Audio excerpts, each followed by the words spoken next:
This is the Unscripted Podcast. All right, here's a question for our listeners.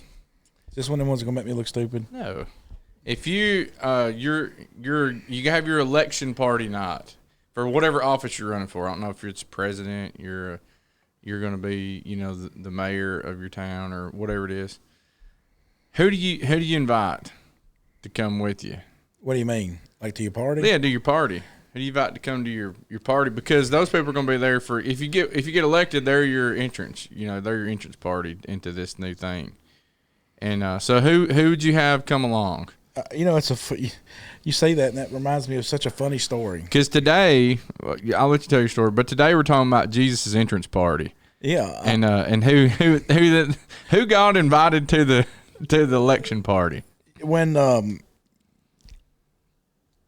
you have to get a clearance to work where I worked at, and Me too. And but mine was a pretty intense clearance. Mine was too. And so when you went through the DOE and mine was better. No, I'm not trying to argue that. I'm just saying that it took 11 months to get my clearance. I understand. That's maybe because of your criminal record. Well, and Jesus took care of all that. Mine took 13 months. But what was funny when they did it, because they go back and they do everything. Absolutely. I mean, they go back. They were asking my neighbors when I was a kid questions, and so this guy was sitting at the lunch table, and he was like, he's so funny. He was one of those guys that was always like, everybody kind of runs on this groove. Well, he kind of ran on this one. You know what I mean? He was kind of beside you, but like different wavelength always. And this was the moment. Was he going like far right or far left? No. He was just like, I know y'all on this path, and I'm going to go the same direction y'all going, but like, I'm going to just use this road over here. Oh. I'm going to climb through the briars, instead of going down the... He didn't want to step on any mines? I don't know. Or is he more criminal type? You're painting like a broad brush. Let me tell you my story, and I will. And so, Barber, that was his last name, and he was like, well, what did y'all put down on your clearance paperwork for references? And I was like, well, what do you mean? He was like, you had to put down these references. I was like, yeah. I was like, well, I put down like, friends and like our preacher and one of our elders. And he was like, huh, okay. And I thought, he answered that real weird. And I said, well, who did you put down? And he was like, he started naming off a couple people. Well, one of them he named off was the mayor of our town. Mm. And I was like, do you know him? He was like, no. I remember thinking like, he's either the smartest person I've ever known or the dumbest person I've ever known. Like. I think you've told this before, yeah. And I remember thinking like, that is, if it works, it's going to work really good. The mayor's like, oh, Jimmy Dale Barber. Who? Yeah, absolutely. Yeah. Great, upstanding guy. Mom and Daddy. Contributed $15 to the campaign. Yep, exactly. Mom and Daddy, great people.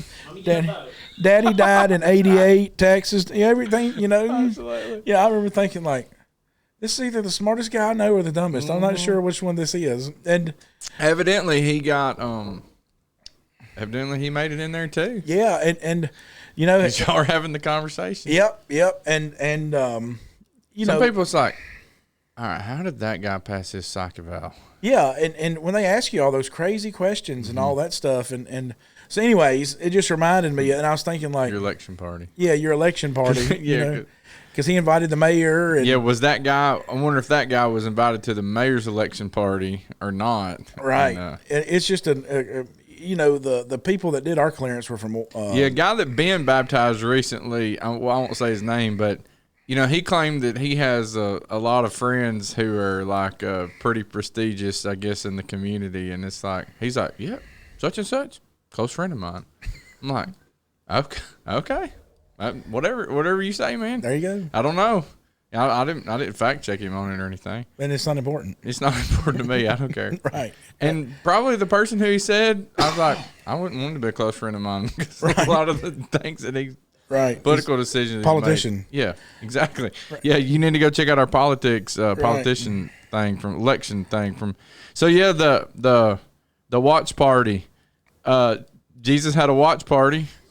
and he also had, this, I guess you could call it a entrance party. And so today we're talking about the shepherds and the wise men, and we may answer questions for you about wise men that you never knew before. Well, you do such a good job explaining this, and well, let's talk about shepherds first. Okay, what do you want to talk about shepherds for? Well, because they were the first ones, and it's like, who would you invite to come and see you? And you would think, okay, Jesus, King of the world, gonna do all these prestigious, amazing things. Take away our sin. He's going to resurrect from the grave. And who's he gonna invite? Who's he gonna have with him? And it's amazing how God works, that he picks shepherds to come identify the lamb. And that's an interesting thought. I never thought about that. And of all the people in the world that could come and go, okay, there's the king. Let's go worship him. Let's go see him.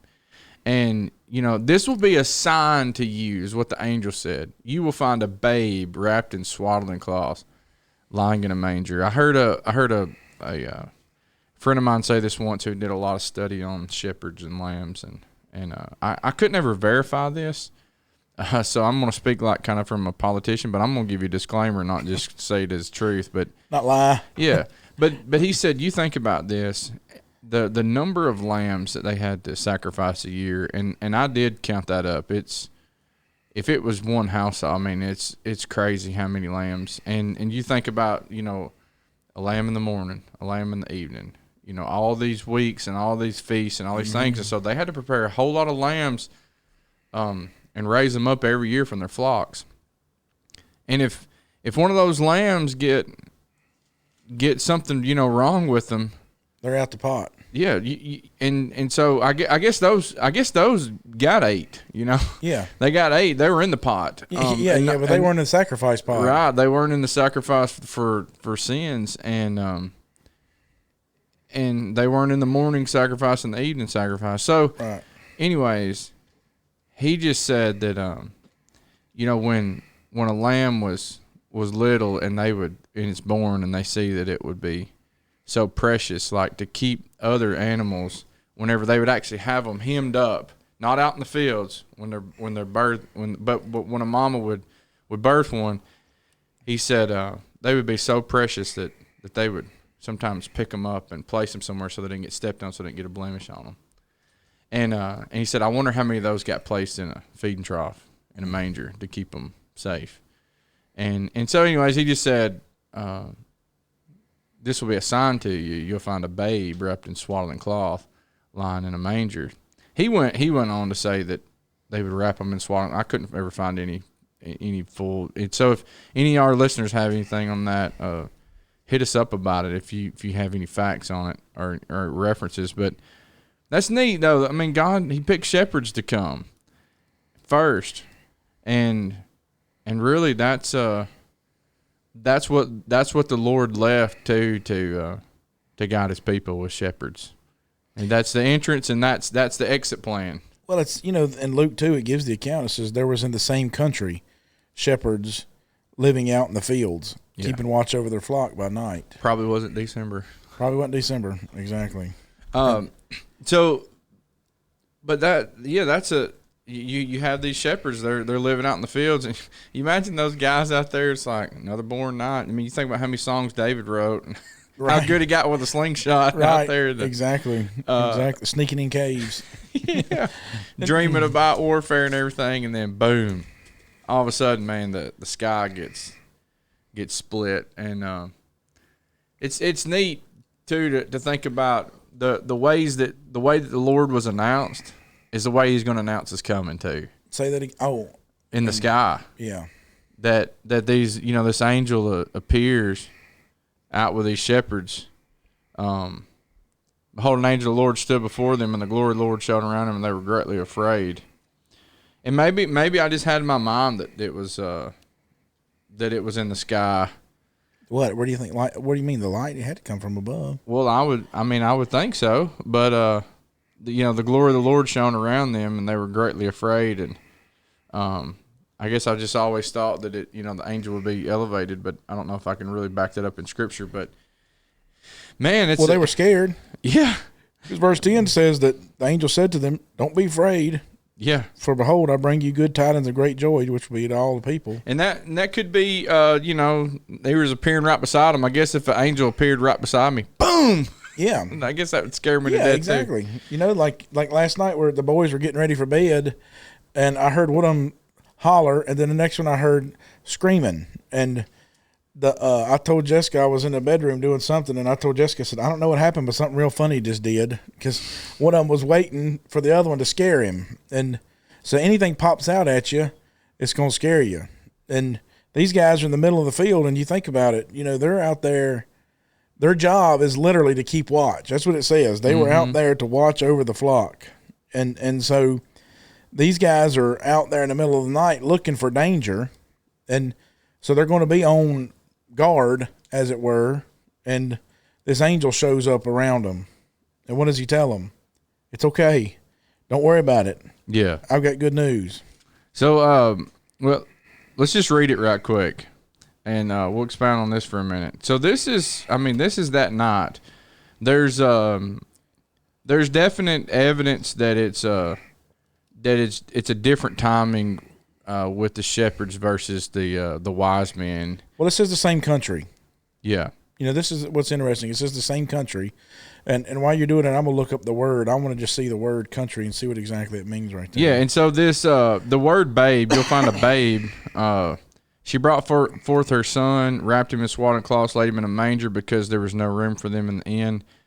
And then the same country, we see this, but you'll find a babe, and that babe, that word is verse 12. This will be a sign to you. You will find a babe wrapped in swaddling cloths, lying in a manger. That babe is an infant in the original language. It's a very, very young.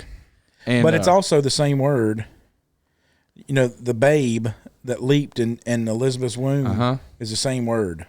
That's neat too, isn't it? Yeah. So God life in the womb. Yeah, God refers to the baby in Elizabeth's womb as the same word as seed. That He uses with Mary. When He talks about the seed that's in Mary, we talked about this some last week, conceived of the Holy Spirit. Yeah, Luke 1:41. It happened when Elizabeth heard the greeting of Mary, and the babe leaped in her womb. Yeah, it's the same word that used with Mary, that your seed, the seed that's in you.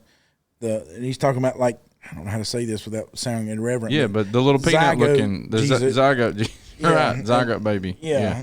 And same things. Anyways. Yeah. So, that's the infant. Whenever you get over to Matthew's account, when the wise men come around, they come to see Herod. They didn't come to see. They came to Jerusalem first, and it says, where's this child? They went when they saw the child in the house.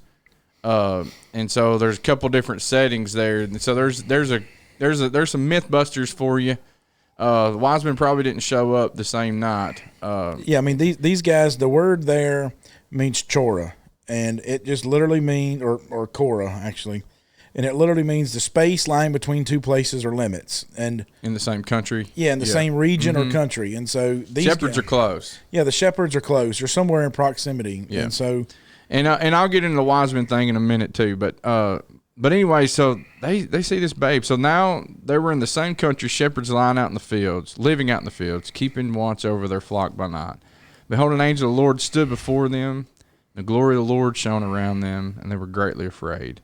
And the angel said to them, "Do not be afraid, for behold, I bring you good tidings of great joy, which will be to all people."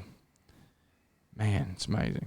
"For there is born to you this day in the city of David a Savior, who is Christ the Lord." Think about that. There's a prophecy of the Gentiles in verse 10. To all people.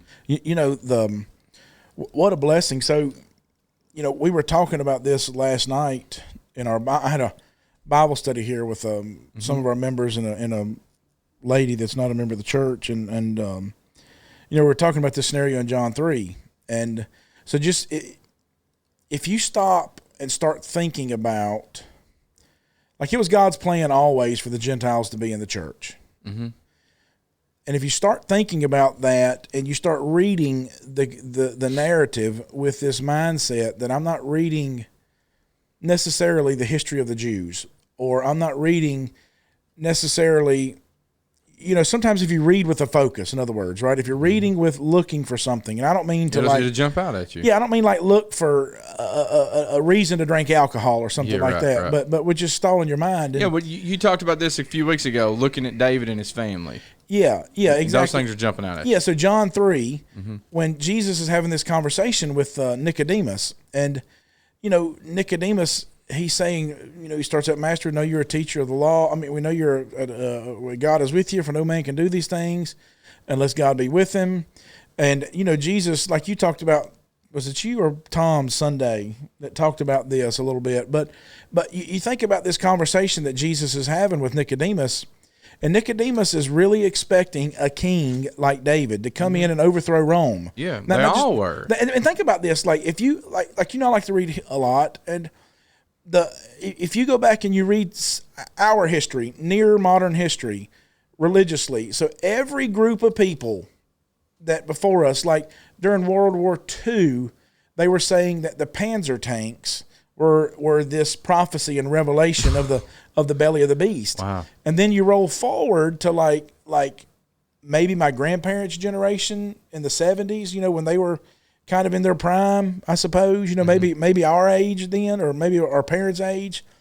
And they thought that in the 70s and 80s that it was going to, that it was the Russian helicopters or maybe the Black Hawks helicopters, this belly of the beast, And so you look at when Jesus is having this conversation with Nicodemus, and this idea that Nicodemus is expecting, okay, I know that when Messiah comes, he's going to restore all things. I know that he's going to set up this kingdom, in Daniel 2. And they were right in understanding that it was during these kings, right? These kings in the Roman Empire. So they were right in not expecting these things. But the conversation Jesus has with Nicodemus, and he starts his conversation about like, Nicodemus, you're a teacher of the law, and you don't understand these things. And you're missing the point, Nicodemus. That's why he goes through this idea that you got to be born of water and the Spirit. You got to be born again of your thinking. Your thought process got to change. And so when we think about John 3 and verse 16, it's the golden text of the Bible, right? Yeah. But if you look at it in context, it's this helping Nicodemus understand something fundamental about what God's plan was. And that is, Nicodemus, you're still expecting a kingdom for the Jews. And not everyone. But God loved the world. Right. God loved the world. So this is a completely new thinking to him. And so when these shepherds that are in the field, these Jewish shepherds that are out here tending their sheep, when they hear this thing, I mean, this is all new stuff for them. I mean, like I was thinking about this verse right here in 1 Peter chapter 1 when we started talking about this, and the angel shows up, and it's an interesting thing because it's almost like you can hear the excitement in his voice in the angel, right? Mm-hmm. Oh yeah. When he's telling this thing, like so. In 1 Peter chapter 1 and verse 9, it says, of this salvation prophets inquired and searched carefully, who prophesied of the grace that would come to you or us, searching what manner of time. They were trying to figure out when these prophecies would be fulfilled. Right. Is this thing lining up for the Messiah to come now? The Spirit of Christ who was in them was indicating when he testified beforehand the suffering of Christ and the glory that would follow. To them it was revealed that not to themselves, but to us. And this is what I think is an interesting thing. They were ministering these things which now have been reported to you through those who have preached the gospel by the Holy Spirit sent from heaven. So, he's saying like these guys are using these prophecies to help you understand that Jesus, not that he existed, but why he existed. And this is the thing I was thinking about, things which the angels desire to look into. They didn't know the plan. Yeah, the prophets nor the angels knew the plan. And you have today an amazing thing. When you have the Bible, when you have the full written word of God, you have things that God concealed from his messengers from his holy angels and from his prophets. Yeah, so things they were talking about, and the angels didn't even know all these things. So you wonder when this guy shows up, he's like, "Listen, man, I'm telling you, I know y'all were stumped on this, so were we." I bet you them angels were doing push-ups and running marathons with their wings, saying, "I'm gonna be the one who's gonna get there first to tell these shepherds." Absolutely. Because then suddenly there was with this angel a multitude. Yeah. So this guy was the fastest. Yeah, exactly. So it wouldn't have been me or you, Chris. Right. It would have probably been Ben. We could have throat chopped Ben though. Yeah, that's right. You gotta catch me first. Gotta catch him first. But so Luke 24. Luke 24. Yeah, Jesus talks about these things to his disciples right before he sends back to heaven. All right. Then he said to them, "These are the words." 24 what? 24:44. These are the words which I spoke to you while I was still with you, that all things must be fulfilled, which were written in the law of Moses, and the prophets, and the Psalms concerning me. And he opened their understanding that they might comprehend the Scriptures. And he said to them, Thus it was written, and thus it was necessary for the Christ to suffer and to rise from the dead the third day, and that repentance and remission of sins should be preached in his name to all nations, beginning at Jerusalem. And you were witnesses of these things. And so he says, all these things were written in the Psalms and the prophets. It was planned. And the law of Moses were concerning me. It was planned. I would have loved, I mean, you know how much I love searching out prophecy and putting timelines together to give people evidence. And you do a good job of it. But I would have loved to have been in that Bible lesson with Jesus. He expounded and he opened their understanding they might comprehend the Scriptures. I would be so scared I'd forget half of it. I know, but I mean, I would be just so like, it's like, okay, Lord, can you miraculously make just one GoPro right here so we can hit record? Yeah, exactly. we need just a tape recorder. Yeah, exactly. And you know, so what you're seeing here is this unrolling of prophecy. Yeah. You know, to these shepherds. And so the angel is coming and you know, like I said, Peter said, listen, they didn't know. And now here all of a sudden, boom. They desire to look into it. And that's a blessing for you today when you open your Bible and you can read these things and you have the New Testament revealed. That's what Paul wrote. And he says, look, the mystery's been revealed. Yeah. We have the manifold wisdom of God. We have it. It's here. And so everything that was concealed in the Old Testament, that the prophet, I mean, you know, they're trying to inquire and figure out these things out and reason in their minds. He's like, it's all here. It's been revealed to us through Christ. And now we have the written word of the New Testament. We can the Bible's so hyperlinked, so to speak. Yeah, and just think about this one thing. You know, what you're getting in 2 verses of chapter 2, the angel said to them, don't be afraid. I bring you things of great joy. This is prophesied that when he came, it would bring joy to the world, right? Which will be to all people. As Isaiah 62, you know, the Gentiles, you know, would be heirs of salvation. Joel 2. Yeah, absolutely. For there is born to you this day in the city of David a Savior.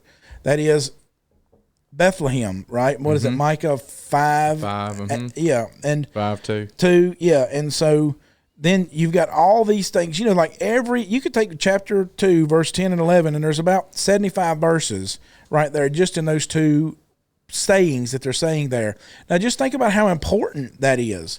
Just saying that, you know, we've touched on the prophecy about it. Like you know, the Book of Mormon actually says that Jesus was born in Jerusalem. Yeah. False teaching. Yeah, and so because of that, like, and I even asked some guy. I was in Honduras when I first read this. I don't have to look any further. Well, and I was with these guys in Honduras, and they were Americans that were down there teaching them. And when I saw that, I asked him the first time. I was like, "Wait a minute, that says Jerusalem," and he switched to English on me because we were with all the Hispanic guys, and I thought, we're going to have this conversation in Spanish. Like everybody needs to hear. So they can understand it. Yeah, everybody needs to hear this conversation. You know, like, and he was like, "Well, I can explain it better in English." I was like, "Just try it in Spanish, then." Just try it. You know, we need to have this conversation. Yeah. And that's Chris. Those are moments when your bullheaded looks and when Jessica says you're standing mean. Right. That's when it pays off for the kingdom. Yeah, it's like let's just try it then. And so that's what we had was that conversation right there. And you're like, and so then he tried to explain it like this. Well, it's close. I don't get you there, son. Yeah. And so there's a whole lot of things that are close, but it doesn't matter, right? And so I just thought that was, just looking at these two things here, they're telling these shepherds, all these things are dripping with prophecies. And it's like almost like they're wanting to just spill the beans altogether, because now finally the angels that have been, you think about the chess match they've been playing over the years, with humanity, like with Sodom and Gomorrah. And like I went to this coffee place in Virginia, and this guy had on he was obviously a homosexual, and his name tag was Proudy 22, and Proudy was his name, and it was all in rainbow colors. And I didn't know you knew Ben back then. Now, this was just a few weeks ago. And if he was going to ask me my name, I was just going to tell him Genesis 22. Genesis 22. But I started doing what you said. Like, if I go somewhere and they announce it out, I'll say "Go Vols" or "Jesus lives." Right. Well, you think about like how much of the angels have played into. Think about how many of the Old Testament stories, that the angels played into. Think about the Sodom and Gomorrah. Think about all the fightings times that Israel did were angels. Think about the Passover. Think about all these things that the angels have been part and parcel to, and they're really just being obedient soldiers, as it were. They're really just doing what the Lord told them. An angel is a messenger. That's what he is. Yeah, and so now all of a sudden, like they're like, okay, we're getting this thing now. Yeah, finally. And one thing too. So our friends who are Mormon, all right, who I just can't follow their thing. They're talking about this. I just want to give you one thing to show that it's false teaching, the Book of Mormon. You don't need the Book of Mormon to go to heaven.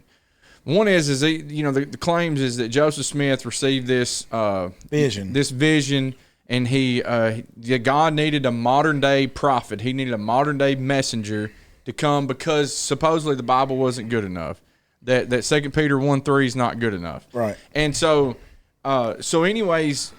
And then God gives him these tablets to confirm this new thing. God didn't confirm things through tablets. Right. When he would usher in anything new, God spoke to the patriarch, to the fathers.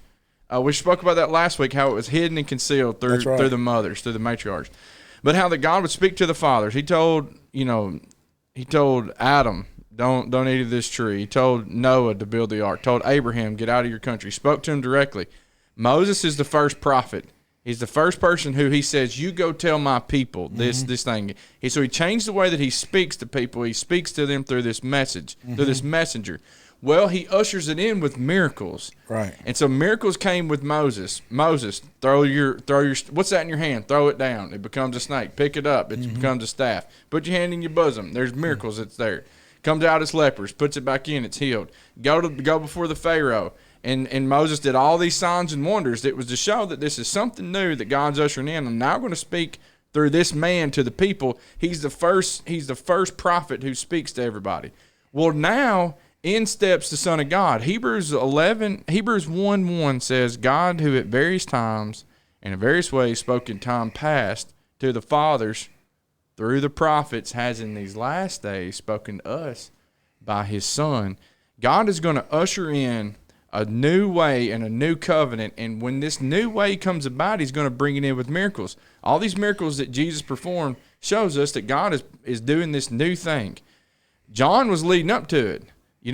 God gave John, he's teaching, but John's not out there. I don't know of a miracle that I'd say living off bugs and honey's a miracle. but so this provision from God is one thing. That's not miraculous though. Right. And so with Jesus, he's doing these miracles, and so he ushers in this new thing, this new way through Jesus. And so now today, if someone says there's a new way, I'm going to say, show me the miracles. And I don't mean like somebody got healed from cancer. Right. And I don't mean like, oh, Granny got healed who walked up with a walker. No. I've got a guy who had his hand amputated in like 2005. Make his hand grow back. I was listening to this preacher.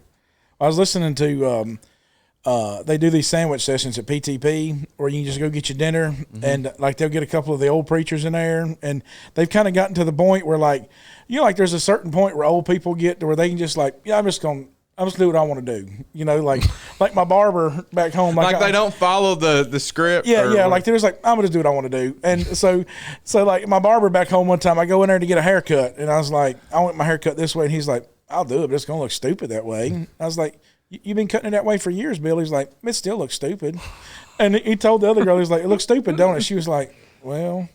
You know, that's I mean, it's kind of a normal haircut, Bill. You know, and like you can tell, like it was real awkward for her. But I just want to get to the age where I can just be like, that's stupid. That's where the kids are. My kids, I took them. You're getting there. Yeah, You're getting there. I took my kids to the barber over in Petal, and there's a bunch of firemen that cut hair. They're a lot of fun to go in there and talk with, chat with. Well, when you get them like when there's just like a couple of you in there, and they're like, "What do you want, bud? You know, what kind of haircut you want? You know." Well, whether he says a 2 or a 1, he's getting a 1. right, exactly. He's like, they're all getting the same. Yeah, and so you know, I was listening to these sandwich sessions, and this guy, they were telling stories from the 50s, and you know, when they used to have these big tent meetings that last for a couple of weeks and Good stuff. old days. And they were going to have a debate between this guy in the Lord's church and this guy in the some denomination or something. Yeah, some kind of denomination, faith healing denomination. So probably one of the more charismatic ones, and some kind of Pentecostal outfit. So this night they were going to raise the dead, right? Literally, they were going to raise the dead. So they brought a guy in a coffin, right? And so there's this guy, and everybody could parade by and look at him and examine that he was dead. And so they said when the brother in the church went up there that his wife had a thing in her hat, you know, with a pin holding in like what's them long pins? You know what I'm talking about? Like you get a corset or whatever. Yeah, corsage. Yeah, whatever it's called. And so, corset. That's boutonniere. Not right. Yeah. Yeah. And so he walked up to the casket. When he got up there to his turn, he took that pin and jammed it in that guy. He stood straight up in the thing, and that was the end of the raising of the dead that night. And so I raised him. and so you're right. You know, like let's see something like that. Let's roll a casket in. Show me the full-fledged miracles. Right. I want to listen to the guy who died in the shootout. Yeah. Exactly. Joseph Smith. Yeah, exactly. He died in the shootout. And so, you know, we're at the point to where we need it's a stage presence. You know, we need. Yeah, that's what all these people do, and they've raised a lot of money. You know, doing these faith healing things, whatever these things. But they understand that that's something big. You know, it is, and so God did too. That's why He used it, like you're saying. And man, this is amazing. And this goes back to Isaiah 9 verse 6. I mean, prophesied to a T, for unto us a child is born, unto us a son is given, and the government will be upon his shoulder. And his name will be called Wonderful Counselor, Mighty God, Everlasting Father, Prince of Peace. Of the increase of his government and peace there will be no end. Upon the throne of David and over his kingdom, to order it and establish it with just judgment and justice from that time forward, even forever. The zeal of the Lord of hosts will perform this. And I can imagine that it would be very easy for the disciples and Nicodemus to think, man, he's gonna wipe out the Roman army. I imagine when Peter and John, when they're walking in, the sons of thunder, and you know, they said, Lord, do you want us to rain down fire like Elijah did? Yeah. You want us to do that? I can imagine Peter's like, he's walking in with Jesus up into Jerusalem. He's like, I'm fixing to ride a shotgun. I'm a captain of this army, and I'm fixing to get these miraculous powers too. Right, exactly. Me and John. He had his sword. Yeah. Remember? They're ready. He had his sword with him. And Peter's like, in the garden. We're going to start this thing. Yeah. And so I imagine he thought, man, I'm fixing to swing this thing, and it's going to become the most miraculous the shot that heard around the world. Samurai sword. Right, exactly. And Jesus is like, put away your sword. And he picks up Malchus's ear and puts it back on. But I can imagine walking into Jerusalem that week. He's like, they're laying down the palm branches. Here it is. You know, the increase of his government and peace, there will be no end. And the throne of David, it's going to stand up. So they thought that this was, but they didn't understand. That's right. It's spiritual. Yeah, and so you're seeing all these things coalesce. And with the all people, all nations, all these things, and you could certainly see, because you think about time and time again, God had, when Israel kind of falls off into apostasy, He'll raise up a prophet, He'll raise up a judge, a deliverer, so to speak, to bring them out of it. And you know what they're thinking is like, there's going to be a time when there's going to be the ultimate deliverer, and so you understand it. And so when this angel shows up to talk to these shepherds that are out there in the field, you know that they got to be thinking the same things. Like they got to be thinking like, this is it. We're going to go with them. So like, look what they do. Verse 15. So it was when the angels had gone away from them into heaven that the shepherds said to one another, let us now go to Bethlehem and see this thing. They understood what they meant when they said the city of David, that it wasn't Jerusalem. Let's go to Bethlehem, see that this thing has passed, which the Lord has made known to us. And they came with haste. I mean, just imagine that one, like over there's the king of everything that ever was. You take all the kings that ever existed, you put him in the middle of it, and he's the king of all of them. All the lords that ever were, you put him in the middle of them, and he's the lord of all of them. And so you know what they're doing. They're burning up a trail. You wonder what they did with the sheep. You wonder what they did with the sheep. And so it's like this. Which one of you doesn't leave the 99 to go after the one? And now, granted, that was the sinner. I mean, just think about it. If somebody told you today, Bob, like Jesus, whoever's the youngest. Yeah, Jesus is in Iraq, or he's in Afghanistan right now, or something like that. You're just like, okay, it don't matter what's in the oven. You know what I mean? It don't matter what we had planned tonight. It don't matter. Nothing then matters at all.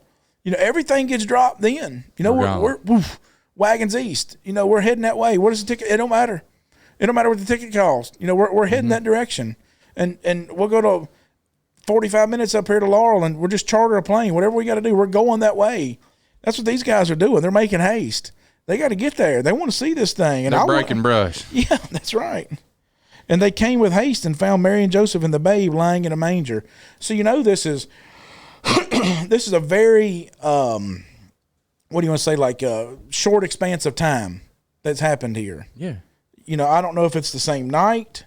I don't know if it's the next day. Like a couple days later. All evidence in the scripture says that, man, this is close. Yeah, that's what I'm saying. Like they're burning a trail up to get there. And so now because they say they're going to Bethlehem. Now when they had seen him, they made widely known the saying which was told to them concerning this child. And all those who heard it marveled at all those things which were told to them by the shepherd. But Mary kept all these things and pondered them in her heart. Then the shepherds returned, glorifying and praising God for all the things they had heard and seen, as it was told to them. Isn't it interesting that we get all the stuff that's kind of told to the shepherds right there in one little snippet, and you wonder if they're kind of putting together all this prophecies themselves, trying to say like, this is the one the Messiah, what were they saying? But in verse 19, it says, Mary kept all these things and pondered them in her heart. It's almost like she's trying to figure out that she knows there's something bigger than what they're talking about that's going on here.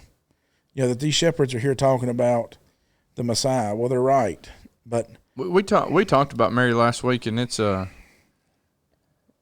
interesting that she does that a lot. She keeps these things and she ponders them, and this but also too, like, you would think if you're going to get somebody to stand up on your behalf to go tell people to validate you, who are you going to pick? Well, you think a king's going to get, who you going to put down as your reference, right? Right. Mayor of Alta Vista. Mayor. Put the mayor of Alta Vista down. Who did Chris put down? He put down his preacher, show that if something come up on his criminal record or past record, it's like, no, this guy's rehabilitated. Right. He's a changed man. Changed man. You don't put down somebody who, I guarantee you, people don't do this. They don't put down the last person they sold a car to, or somebody they threw hay with. Yeah, that's what we're talking about with shepherds. Yeah, somebody that you gathered up hay with, or somebody that you was on a hay wagon with. And you look at the Lord, like he could have picked a doctor, a lawyer, a scribe. He could have picked a Pharisee. to go and to announce to everybody, we have seen the chosen one. And he picked shepherds, and they made it known. And you just think about how much word spread, and but it was spread amongst the people who the shepherds would be interacting with, the commons. Yeah, the common man. Common people. I mean, that's who he came for anyways. I mean, not that he didn't come for everybody, but, the Bible tells us that has he not chosen the poor of the world and not the proud, not the rich? It's not that God didn't choose the rich, right? It's not that God didn't say the rich aren't worthy, but those are the ones that's going to be the hardest to come to these conclusions with. And you just see humility written all over every bit of this. yeah, I mean, like, don't you think that these guys sat around in the field and talked about these things? Absolutely. I mean, it's not like they're going to have, they're not going to have Twitter. Yeah. I mean, the only literature they're going to have access to is the scriptures. Yeah. So what do you think their conversations would have been talked about as Jews, especially this Jewish people that are, quote unquote, living under the oppressive thumb of Rome right now? And so, they're probably sitting around in the fields talking about when Messiah comes, I think it's going to be like this. When Jesus, when the anointed one comes, I think that Rome will be overthrown like this. And, here he comes. Oh, he's going to bring justice. He's going to bring all these things. And Yeah. they're like, finally, he's here. And so you imagine, roughly 30 years later, like, they're excited still about the Messiah, but it's kind of like going, well, they said that he's here, but, like, nothing's happening. And, Yeah. and then next thing you know, Jesus starts calling the common man again. That's right. The fisherman. Anyways, he starts calling different people to come and follow him of all different walks of life, and then starts performing miracles and setting things right. And before that, John's out there getting everybody together. So, but the Lord, he picked shepherds to come see him, and they're the ones who go and tell everybody first. So let's talk about the wise men now. You do a good job explaining this. Let's talk about the wise men and kind of some of the origins of this. Well, this is with my little 3-pound brain, but somebody asked me this week, they're like, they asked in a group chat, they're like, so how many wise men were there? And Men. another, Men. yeah, how many wise men were there? Right? Men. Yeah. Yeah, and so, of course, our little kid plays show that there's probably 3 or whatever, and there's 3 Blow kids. mold Jesus. Chinese blow mold Chinese Jesus. blow mold Jesus. Yeah. Yeah, and it's a you got these Don't we equate that because of the gold? because the gold, frankincense, and myrrh. That's what I was thinking. How do y'all now. say myrrh? Myrrh? Virginia. Myrrh? Myrrh. I Yeah. didn't know. I I didn't know if it was Myra or something. No, but I'm going to just tell you, Sunday you said malady. My lady. It's malady. Listen, it was a joke because that's what Andrew Lott had said in a Oh, Bible okay. study before. Oh, okay, because I whispered to Jessica, I was like, Bob just got himself into a malady up there. Yeah. He's like, my lady, and so that's why I said that. Okay. And then I repeated it. I was like, I better make sure that Yeah. it's just those funny things. All right, so this you think about these wise men. So first of all, they go. The question is, one is like, where did they come from? The East. The Bible says the East, and so wise men is when you look at this original word for magi or wise men, it's a name given by the Babylonians or the Chaldeans, Medes, Persians, and others to the wise men, teachers, priests, physicians, astrologers, interpreters of dreams, soothsayers, and sorcerers. These are, and so you think, okay, well, these people said we saw the star, right? We saw a star. So as they come to Herod, wise men came from the east. They come to Jerusalem. Now you think about this for a minute. They come in to Herod, the king, and they said, "Where is he who's been born king of the Jews? For we have seen his star in the east and have come to worship him." Now, this is a vicious dude, too, man. Dude, I mean, Herod is a nasty creature. I mean, after Alexander's, kingdom kind of breaks up into 4 parts. yeah, Alexander the Great. Yeah. Mm-hmm. And, Egypt kind of ends up with the Jerusalem, the Judean or Canaan, whatever you want to call it, area. He's allowed to be king, but he's not the technical. Yeah, it's kind of a weird word. It's like we say Wales is a country. Well, it's not really a country. Scotland is a country. Well, it's not. In our terms, they're a state. Yeah. Because they don't have a seat on the UN Council. They're not recognized as a country. They're a sovereign nation. Well, just like Mississippi or Virginia or Tennessee is a sovereign state. And so these guys are, Herod is a king over. He's kind of like the governor, of this area. But king just sounds so much more proud. This is the guy that had executed his wife, executed his mother-in-law. Yeah, one of his wives, right? Executed his two sons, from her. And I was reading about him the other day too. He got a whole group together of the Jews, and he had gotten real, as you said, vicious, but also like it was all about me. Like if he would have had he was just real, I don't know the right word to say here, but he was just disgruntled. And he thought, nobody appreciates me, and I'm getting close to death. I'm sick. And so nobody's going to cry for me whenever I'm dead and gone. And so I'm going to give them something to cry about. So he gets his sister together, and he gets all these Jewish leaders together at this arena. And he's going to try to kill all of them. And he tells his sister, I'm going to kill them all. That way they'll have something. Their families will have something to cry about whenever I'm gone. And then word gets out, and then it ends up not happening. Josephus wrote about that. Yeah, there's just I'm telling you, like, this dude is vicious. Well, and we see that children are killed all in Bethlehem. Now Bethlehem's a little humble city, right? And they just said that probably the population then was probably around 1,500, and so they said boy to girl ratio. There's probably about we think, well, there may be 300 or 400 kids. It's probably about 24 kids total, and probably about 12 boys were probably killed. And that was somebody did the math or whatever. If you just figure the ratio of babies being born. Yeah, and then so there's probably roughly two kids who were 2 years old and younger. There's probably about 24 kids in that area, and probably half of them are girls. So they said probably 12 to 15 boys were killed, and so. But still, who does that? A wicked person. And so, but also you think like these wise men, if there's just three guys that rolls in at night or rolls in some point to a king who's that vicious and that crazy, and they go, who? And they've got gold, frankincense, and myrrh. And they're like, where's this new king? And now you help me out with Herod. Wasn't he? What kind of like religious organization was he? So he married a Jew. Mm-hmm. So that's how he became. So he built the temple, right?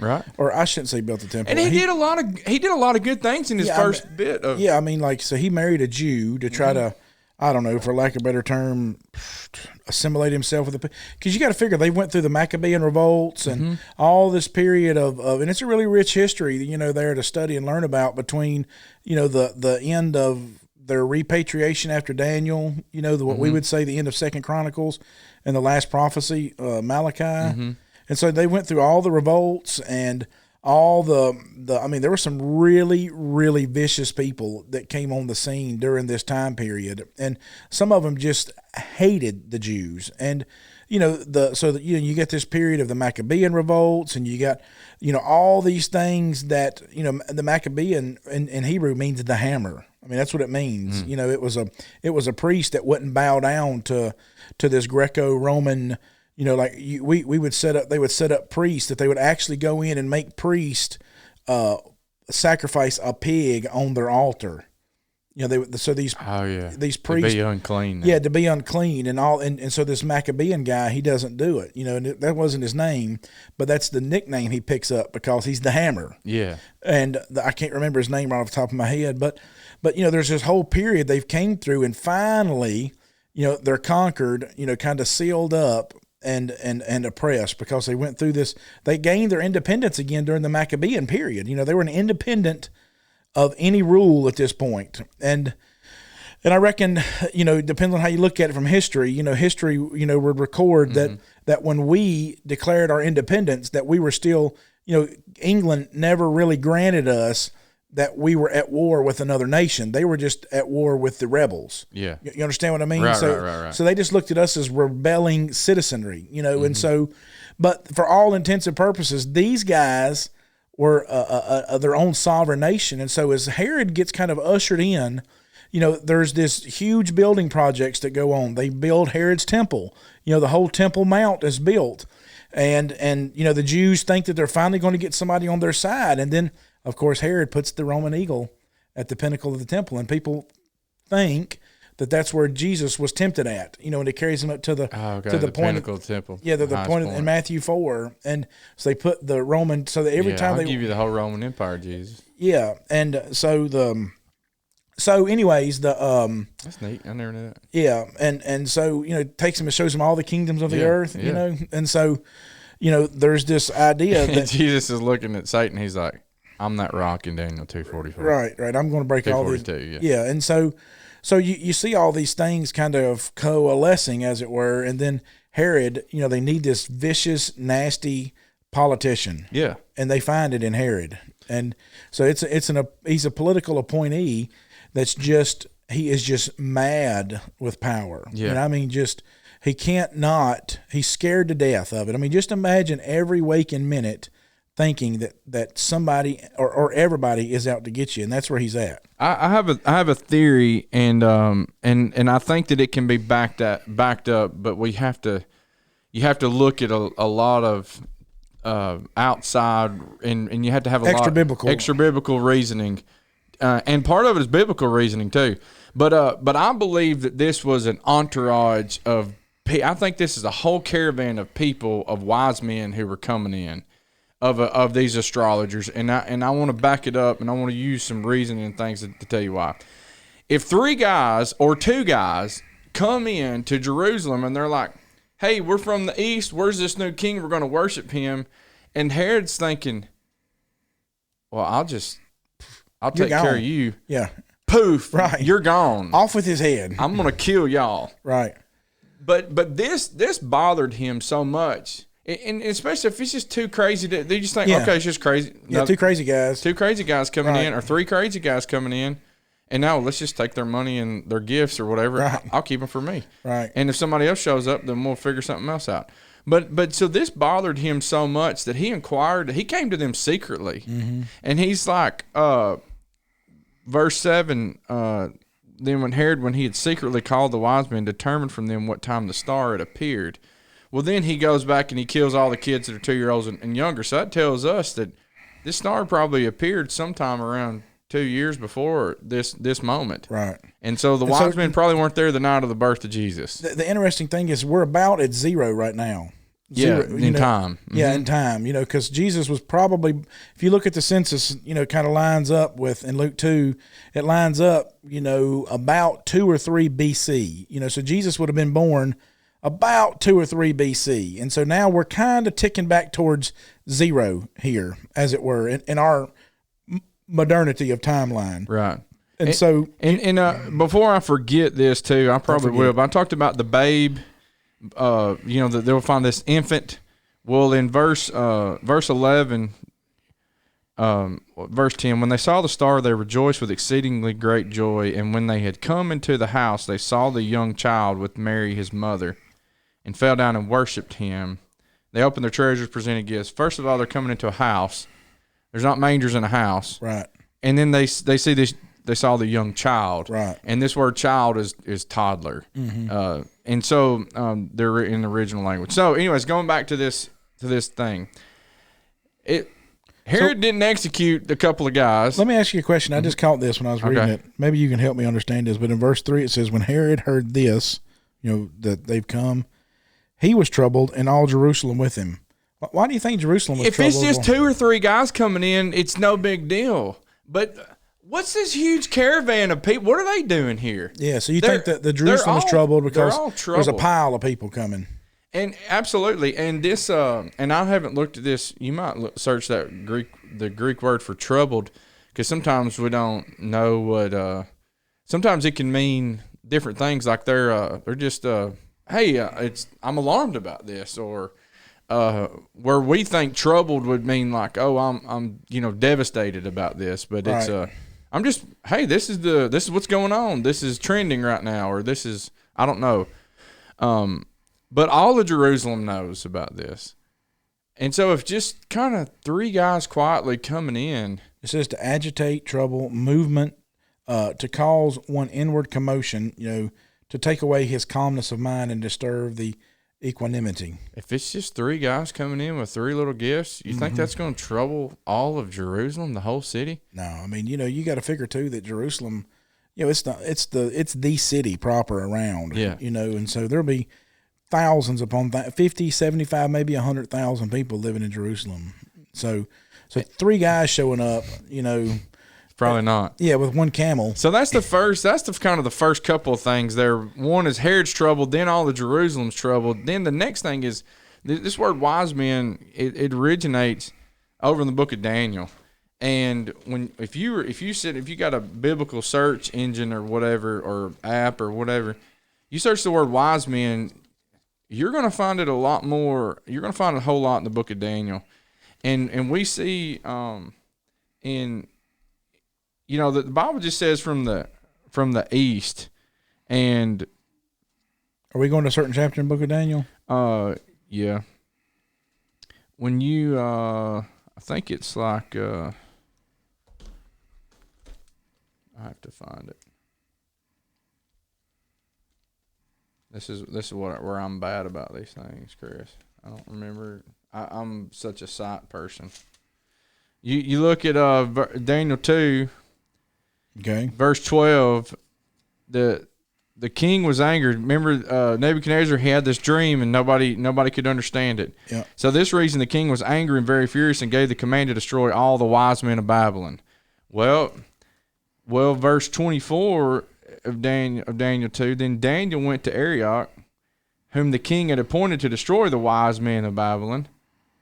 He went and said thus to him, do not destroy the wise men of Babylon. Take me before the king, and I will tell the king the interpretation. Boldness. Mm-hmm. So Daniel does this. Daniel tells him about this whole thing. You've talked about this, and during these kings, God is, I like Daniel 2:45, and as much as you saw the stone which was cut of the mountain without hands, and that it broke into pieces the iron, the bronze, the clay, the silver, and the gold. That's Jesus, the church establishing it. The great God has made known to the king what will come to pass after this. The dream is certain, and its interpretation is sure. 46, then King Nebuchadnezzar fell on his face, prostrate before Daniel, and commanded that they should present an offering and incense to him. The king answered Daniel and said, truly your God is the God of gods and the Lord of kings, and a revealer of secrets, since you could reveal this secret. Then the king promoted Daniel and gave him many great gifts and made him ruler over the whole province of Babylon and chief administrator over the wise men of Babylon. Also Daniel petitioned the king, and he set Shadrach, Meshach, and Abednego over the affairs of the province of Babylon. But Daniel sat in the gate of the king. Now, Daniel is a nobody who's a Hebrew slave at this point. God uses him to interpret the king's dreams, and he saves all these wise men. I don't know if some got executed or not, but so you can imagine. So now he's placed in charge of all these astrologers, and this is what 500-600 years, roughly 500 something years before. So we're probably around this time period would put us around 575. 586 is when they come in, and Daniel and him kind of Babylon rebelled against the Syrian Empire in 626. 586 is when they finally. That's the last straw with Jerusalem. Right. And so sometime after 586 is when we're Daniel in captivity. And so I forget how the kings line up after that in my mind. But anyway, so Daniel's placed in charge of 6 centuries of wise men, right? And so it says that wise men came from the east. What's east of Jerusalem? Babylon. Right. And so if you do a search today, and roughly these wise men would have traveled about 1,000 miles roughly. And let's lay a little bit more groundwork with what you're going to do. When Israel repatriates, there are some that stay. Yeah. You understand what I mean? Stayed Like- in the Babylon area. Yeah, the Persian king, the Persians take over Babylon later on. Yeah. And then the Persian king, Artaxerxes Yep. says, hey, y'all can go back now. Yeah, and so, under various ones, whether it's, Cyrus or, however you want, look at the breakdown of it.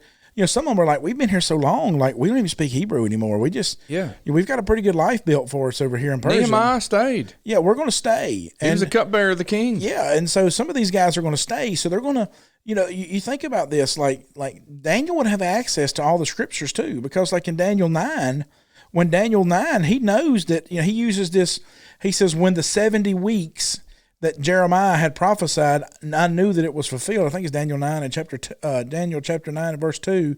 So Daniel had access to all these scriptures. And when he says the 70 weeks, he knew that Jeremiah was talking about 70 years.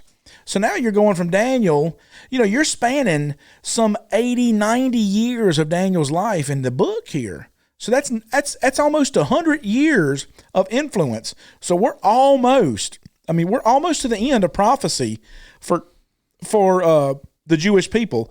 If Daniel comes in at the age of 15, let's just say 15, and that's 586, okay? Let's just say that day one, Daniel gets there and this happens and he's 15. That puts us at 500 BC. So you're roughly 100 years away from the last, the last book that was written in the Bible was 2nd Chronicles. It wasn't Malachi.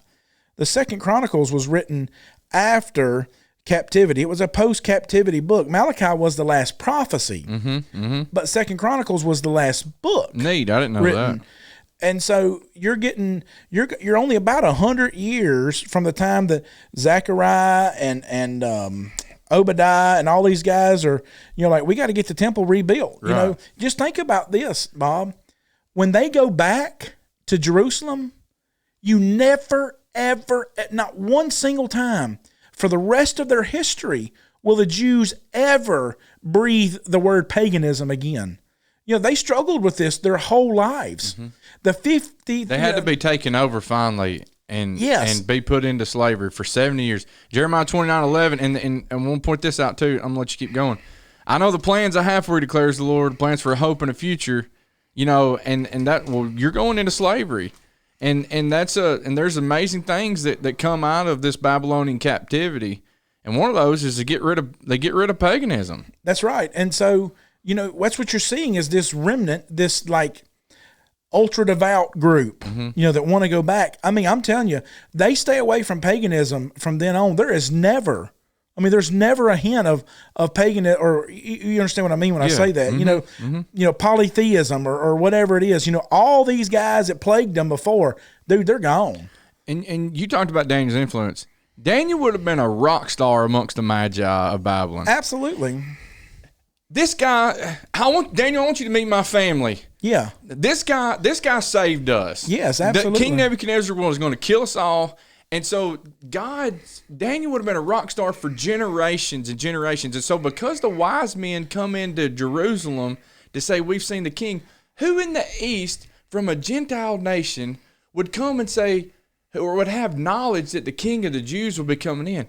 It's through Daniel. Absolutely. It's through his influence. And so you think about your influence today as a listener on this podcast. Daniel's going in as a slave, as a Hebrew slave, as a nobody, and a eunuch. He'll never father any children. He'll never be a daddy. This is wherever Daniel dies and turns into dust. That's it. There ain't no more after him. And Daniel, six generations later, 500 and something years. You see wise men who are coming in, and why did they? Well, Daniel's kids weren't in existence. His legend couldn't live on through him. That's right. And so you have all these people who are coming back. Daniel had such an influence on a paganistic society culture that now generations later they're coming in. And so here you go. You think about this. I would imagine these would be some stories. Where are we at now? Back in Daniel? No, this is me. All right. Okay. So I would imagine these would have been some stories that have been told by. Of course, Daniel foretells these things about the church. He foretells a lot of these things, just like what you talked about. Daniel being a rock star, I'd imagine there's some stories of Magi to their kids and to future astrologers would have been like this.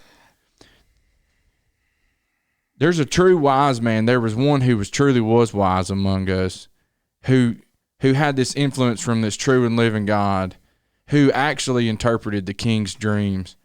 When the king was going to kill all of us, that true God sent a savior for us to go before the king and to save us all. As our advocate. Save our lives. Yeah, as our advocate. He sent Daniel to do that for us. I would imagine they said, hey, he was the friend of Shadrach, Meshach, and Abednego who did not burn in that fire when the king was throwing them in there. Mm-hmm. The same one whom we saw all these people get killed in these lion dens. All this time. They finally threw our friend Daniel in there. Not one lion bit him that night. And he influenced kings of the Babylonians, and he influenced kings later on that were from Persia. This man Daniel, he would pray 3 times to Jerusalem. He would face himself towards Jerusalem. Under threat of death. And under threat of death, and he would pray to this God who sent him and saved us. This dude he's it in Babylon. And for all these years. And so finally, they're like, he told us that one day God's going to send forth this king who's going to be amongst the Jews. And now he's going to come in and he's going to save the world. And Daniel talked about this coming one, and then look for his star. Watch for it. And finally they see it. Is there a prophecy of that? I don't remember. Is there a prophecy that there'll be a star? I don't think so. But I mean, they said we saw his star. How would they know it unless Daniel had told them? That's what I'm saying. Like, I'm asking, is that recorded? I don't know. You'd have to look up the word star. And it's interesting that they said we saw his star. How would they know that it was his star? Yeah, that's what I'm saying. Like how would they know? You know, I mean, Daniel had to tell them, or somebody. It had to be written somewhere. That's what I'm talking. It's an extra biblical thing, but we can draw from a conclusion that there was somewhere they heard about a star. Who would they hear it from? Nobody. It doesn't make any sense to me. They hear it from. They wouldn't hear it from Nebuchadnezzar. Mm-hmm. They wouldn't hear it from Cyrus. They wouldn't hear. They got to hear it from the guy who saved them all. Mm-hmm. And so Daniel's influence living on. We now see his star. And so finally one day we see his star in the east. All right, 3 of us are gone. They're scouts. No, absolutely not. All right, we're gonna send 3 of y'all with all these gifts, and and y'all gonna travel 1,000 miles, and we're gonna see if you make gold. It. And go before this king over there who's killing everybody. Right. I would imagine everybody. It was just like you said with haste. I would imagine every single one of them said, "We're going to see this guy," right? Because Daniel said, I'm not the one. There's going to be a rock. He told Nebuchadnezzar there's going to be a stone that was cut without hands that was going to take care of all these nations. Yep. And so think about then this interesting thing when Herod calls the scribes and all these smart people, right, to inquire these things. Think about what let me say it this way. You know, Nebuchadnezzar makes some stupid mistakes and it cost him, but you know, like Herod, he could look backwards. Uh-huh. Now, he could look backwards at all those prophecies that Nebuchadnezzar were like, whew, I'm safe. You know, it ain't going to be me, you know. And then he goes through the 4 kingdoms that Daniel kind of mentions there. And now here we are, Herod. He's in that 4th kingdom. Mm-hmm. You know, so he's there. He's got this, you know, those things. That's what I say sometimes. You hear me say it. And those things to them were evidence, and to us, they're substance. That's Hebrews 11:1. Substance and evidence. Faith is the substance of things hoped for, the evidence of things not seen. It was evidence to them, and now it's substance to us. And so it's the thing that holds up our faith. You know, that's what that word means there in Hebrews 11:1. It's the thing that's underneath. It's the things that aren't seen that hold it up. And so those things become the things that hold up our faith. The same thing that holds up our faith. Mm-hmm. Daniel said, these things will pass. Herod's looking and he's saying, these things have passed. And now here I sit in that time period. And so he's asking these smart people, tell me how these things line up. Those people over in the east, you know, that has sealed the deal for him. And Herod would not have feared. He wouldn't have feared a Babylonian king at this point. That's right. He because the Rome had conquered. Dude, I'm telling you, like Rome, I'm telling you, like no army had ever and still hasn't ever done with the swiftness that Alexander of Macedon or Alexander the Great did. I mean, he dies at 33. Yeah. I mean, and conquered the world at 33, essentially. And so there's nobody, that there's nothing that's ever came on the scene like Rome had. And so this guy, it's not that Herod is worried about some Babylonian. He's worried about his seat, right? He just don't want somebody to take over his spot. You just see this mad craving for power. But in this blessing, just think about what we get to see with God raising up Herod in this thing, that we get to see from Herod the blessing of these wise men then. That we get to see, like you're saying, you can't, what is it, the saying we've said before, you can count the apples, the seeds in an apple, but not the apples in a seed. Mm-hmm. And so here we are, we're counting apples out of seeds now is what we're doing. And so we're hundreds of years later, centuries later. And you think, like, how did this Gentile nation, how did the story keep living for almost 600 years amongst wise men? Substance and evidence, Bob. Same way it lives among us today. And they had to keep talking about it. Absolutely. And that's how the Lord's going to keep living today, is we got to keep talking about it. Absolutely. And wise men still seek him, and there's going to be something. I don't know where Daniel, and I hope somebody knows about a star that we don't know about that's recorded with Daniel that talks about it in the future, and it's probably in there. We're just y'all real smart folks. We're just a couple of rednecks don't know, but you just think about this and like look for evidence of him in the sky, wise men, and the Lord is telling us today, look for evidence of him in the sky. The heavens declare his glory, but one day Jesus is stepping out on them clouds. Yeah.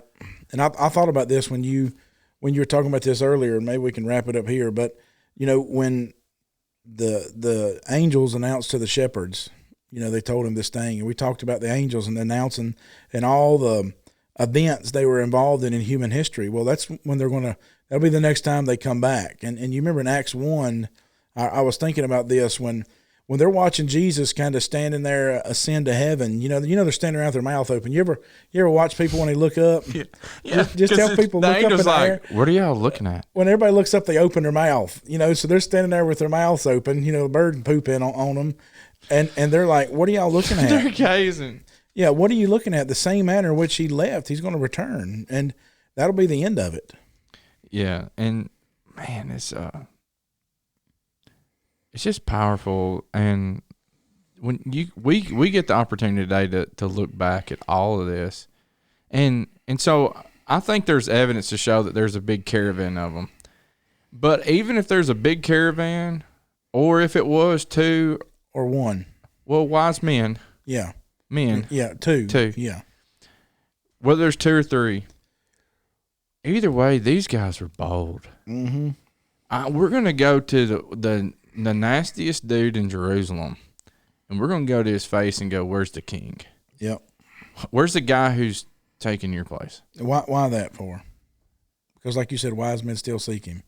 They sought him then, and they still do today. Wise men weren't afraid to talk about the king, and wise men weren't afraid to be bold.